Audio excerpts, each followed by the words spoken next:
ಶಿವಾಯ. ನಮಸ್ಕಾರ ಸ್ನೇಹಿತರೆ, ನಮ್ಮ ಚಾನೆಲ್ಗೆ ನಿಮ್ಮೆಲ್ಲರಿಗೂ ಹೃತ್ಪೂರ್ವಕ ಸ್ವಾಗತ.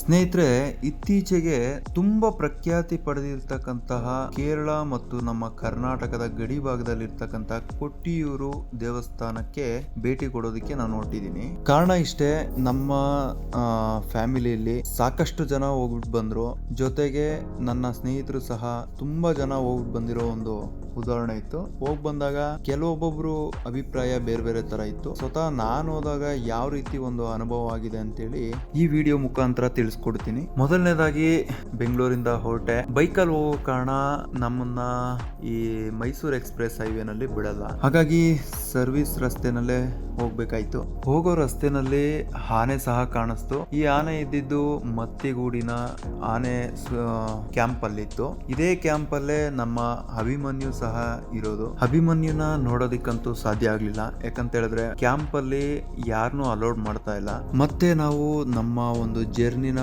ಮತ್ತೆ ಶುರು ಮಾಡಿದ್ವಿ. ಸೊ ರಸ್ತೆ ಮಾತ್ರ ಹಚ್ಚ ಹಸಿರಾಗಿ ಕಂಗೊಳಿಸ್ತಾ ಇತ್ತು. ಈ ಒಂದು ಪ್ರಕೃತಿ ಸೌಂದರ್ಯನ ಸವಿತಾ ನಮ್ಮ ಜರ್ನಿ ಅಂತೂ ತುಂಬಾ ಆರಾಮಾಗಿ ಸಾಗ್ತಾ ಇತ್ತು.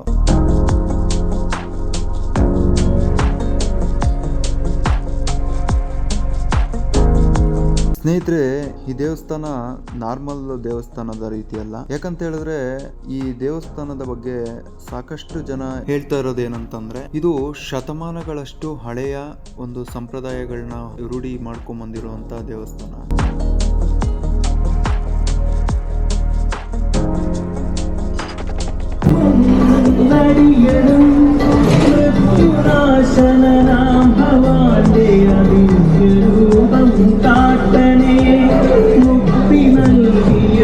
ದೇವಸ್ಥಾನ ಇನ್ನ ಒಂದು 5-10 ಕಿಲೋಮೀಟರ್ ಇದ್ದಂಗೆನೆ ಒಳ್ಳೆ ಪ್ರಸಾದ, ಜೊತೆಗೆ ಒಳ್ಳೆ ಕಲ್ಯಾಣಿ ಸಹ ಇತ್ತು. ಸ್ನಾನ ಮಾಡ್ಕೊಳ್ಳೋರು ಮಾಡ್ಕೊಬೋದಿತ್ತು. ದೇವಸ್ಥಾನ ತಾನೇ ಒಂದು ಹೊಳೆ ಇದೆ ಅಂತೇಳಿ ಅಲ್ಲೇ ಹೊರಟ್ವಿ.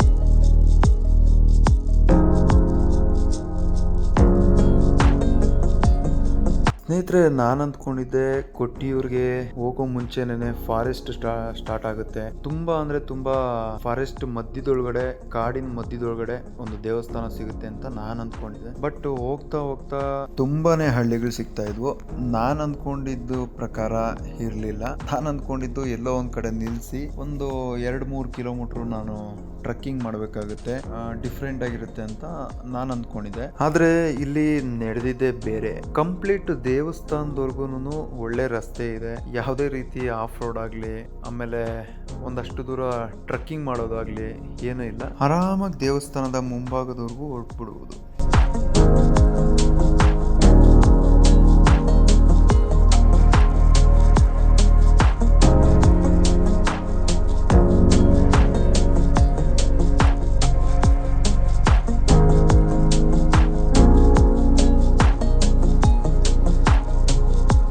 ದೇವಸ್ಥಾನದ ಪಾರ್ಕಿಂಗ್ಗೆ ಬರ್ತಿದ್ದಂಗೆನೆ ಸ್ನಾನ ಮಾಡಿ ರೆಡಿಯಾಗಿ ನಿಂತಿದ್ವಿ. ಮಳೆ ಸ್ಟಾರ್ಟ್ ಆಯ್ತು. ಮಳೆ ಅಂತೂ ನಿಲ್ತಾನೆ ಇಲ್ಲ.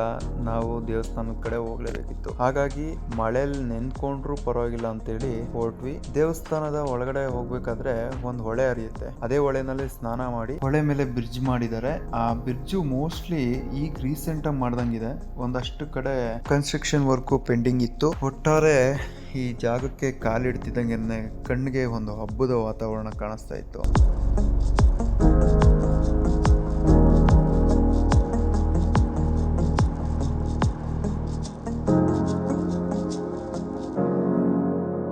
ಮತ್ತೆ ದೇವಸ್ಥಾನದ ಎಂಟ್ರಿ ಆಗ್ತಿದ್ದಂಗೆನೆ ಗಜಪಡೆ ಸ್ವಾಗತ ಕೋರೋ ರೀತಿನಲ್ಲಿ ನಿಂತಿದ್ವು. ಜನ ಇಲ್ಲ ಅಂದ್ಕೊಂಡ್ ಬಂದವನಿಗೆ ಒಳಗಡೆ ನೋಡಿದ್ರೆ ಜನ ಸಾಗರ ಕಾಣಿಸ್ತಾ ಇತ್ತು. ಸಿಕ್ಕಾಬಡೆ ಜನ ಇದ್ರು ಅಂತ ನಾನ್ ಅಂದ್ಕೊಂಡೆ. ಅದು ತಪ್ಪು. ಯಾಕಂತ ಹೇಳಿದ್ರೆ ಸಂಡೇ ಸಾಟರ್ಡೆ ಏನಾದ್ರು ವೀಕೆಂಡ್ಸ್ ಅಲ್ಲಿ ಬಂದಿದ್ರೆ ಇನ್ನಷ್ಟು ಜನ ಸೇರ್ಕೊಂಡ್ಬಿಟ್ಟಿರೋರು. ಹೆಜ್ಜೆ ಇಡೋದಕ್ಕೆ ಕೂಡ ಜಾಗ ಇರ್ತಾ ಇರಲ್ವಂತೆ. ನೋಡಿ, ನಮ್ಮ ಜನ ಮಾಡೋದು ಇಲ್ಲೇ ತಪ್ಪು. ಯಾಕಂತಂದ್ರೆ ಜನ ತುಂಬಾ ಒಂದೇ ಸರಿ ಬಂದಾಗ ಅಲ್ಲಿ ಕ್ರೌಡ್ ಜಾಸ್ತಿ ಆದಾಗ ಗಲಾಟೆಗಳಾಗ್ತವೆ, ಏನೋ ಒಂದ್ ಸ್ವಲ್ಪ ಹೆಚ್ಚು ಕಡಿಮೆ ಆಗುತ್ತೆ. ಅದನ್ನ ದೊಡ್ಡ ಮಟ್ಟದಲ್ಲಿ ಚರ್ಚೆ ಮಾಡೋದು ಅವಶ್ಯಕತೆ ಇರೋದಿಲ್ಲ. ಬನ್ನಿ ದೇವರ ದರ್ಶನ ಮಾಡೋಣ.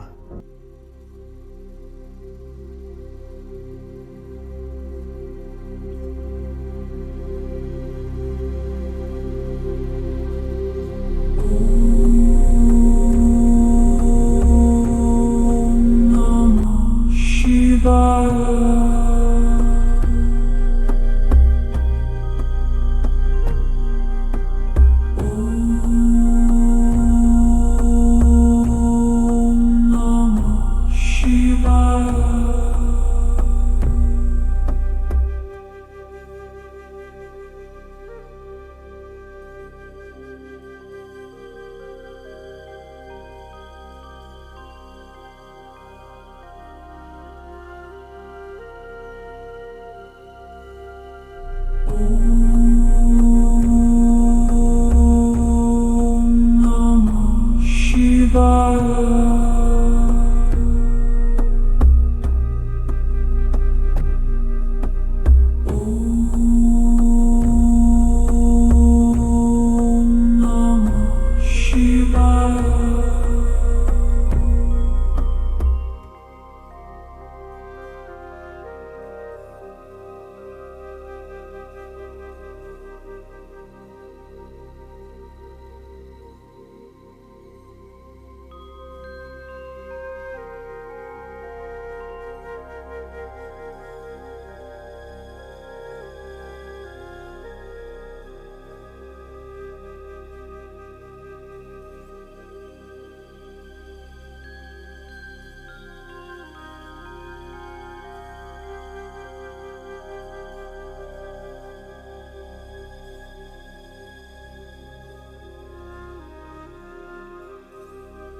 ನೋಡಿದ್ರಲ್ಲ, ವಾರದ ಮಧ್ಯದಲ್ಲಿ ಹೋದ್ರೆ ಯಾವ ರೀತಿ ಜನ ಸಂದಣಿ ತುಂಬಾ ಅಂದ್ರೆ ತುಂಬಾ ಕಡಿಮೆ ಇರುತ್ತೆ. ಆ ಟೈಮಲ್ಲಿ ನಾವು ಕೆಲವೊಂದು ವಿಶೇಷವಾದ ಸ್ಥಳಗಳಿಗೆ ವಿಸಿಟ್ ಆಗಿದಾಗ ನಮಗೆ ಈ ರೀತಿ ಒಂದು ಆರಾಮದಾಯಕವಾದ ಒಂದು ದರ್ಶನ ಆಗುತ್ತೆ. ನುಗ್ಲಿಲ್ಲ, ಯಾರಿಗೂ ಒಬ್ರಿಗೂ ಟೆನ್ಷನ್ ಇಲ್ಲ, ಒಬ್ಬರ ಮೇಲೆ ಇನ್ನೊಬ್ರು ಬೈಕೊಳ್ಳೋದಾಗ್ಲಿ. ದೇವಸ್ಥಾನಕ್ಕೆ ಹೋಗಿರೋದು ನಾವು ಮನ್ಸಿಗೆ ಸಮಾಧಾನ ಮಾಡ್ಕೊಳ್ಳೋದಕ್ಕೆ. ಅಲ್ಲಿಂದ ಮನ್ಸಿಗೆ ಇನ್ನೊಂದಷ್ಟು ಟೆನ್ಷನ್ಗಳು ತಗೊಂಡು ತಲೆ ಕೆಡಿಸ್ಕೊಂಡು ಏನಿದೆ ಅದೆಲ್ಲ. ನನಗಂತೂ ಈ ಥರದ್ದು ಕೆಲಸಗಳು ಮಾಡೋರು ಮೊನ್ನೆ 1-2-3 ವಿಡಿಯೋ ನೋಡಿದೆ ನಾನು ಹೋಗಕ್ಕೆ ಮುಂಚೆ. ಹೋಗ್ಬೇಡಿ ವೈರಲ್ ಮಾಡಿ, ದೇವಸ್ಥಾನಕ್ಕೆ ಯಾರು ಹೋಗ್ಬೇಡಿ, ನಮ್ಮ ಕರ್ನಾಟಕದ ಜನನೇ ಹೋಗ್ತಾ ಇರೋದಲ್ಲಿ ನಿಲ್ಸಿ ಅಂತ ಹೇಳ್ಬಿಟ್ಟು. ಅಲ್ಲೇನು ಅಂತ ಬಿಸ್ನೆಸ್ ಸ್ಟ್ರಾಟಜಿಗಳೇನು ಮಾಡ್ತಾ ಇಲ್ಲ. ಭಕ್ತಿಪೂರ್ವಕವಾಗಿ ಅವರು ಸ್ಥಳನ ಕಾಪಾಡ್ಕೊಂತ ಬರ್ತಾ ಇದ್ದಾರೆ. ಅದಕ್ಕೆ ನಾವು ಅಲ್ಲಿ ಆ ಜಾಗಕ್ಕೆ ಹೋದ್ಮೇಲೆ ನಾವು ಅದ್ರ ಬಗ್ಗೆ ರೆಸ್ಪೆಕ್ಟ್ ಕೊಟ್ಟರು ಇದು ಮಾಡಬೇಕು.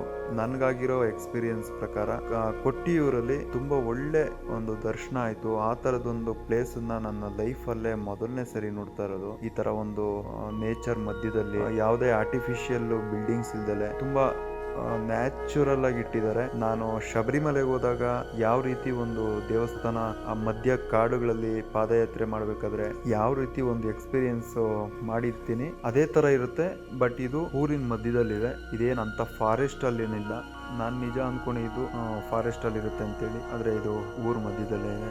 ಇದಿಷ್ಟು ನಮ್ಮ ಕೊಟ್ಟಿಯೂರು ಯಾತ್ರೆಯ ವಿಶೇಷ ಸಂಚಿಕೆಯಾಗಿತ್ತು. ದಯಮಾಡಿ ಯಾರೆಲ್ಲ ಸಬ್ಸ್ಕ್ರೈಬ್ ಮಾಡ್ಕೊಂಡಿಲ್ಲ ಅವರು ಸಬ್ಸ್ಕ್ರೈಬ್ ಮಾಡಿ, ಸಪೋರ್ಟ್ ಮಾಡಿ.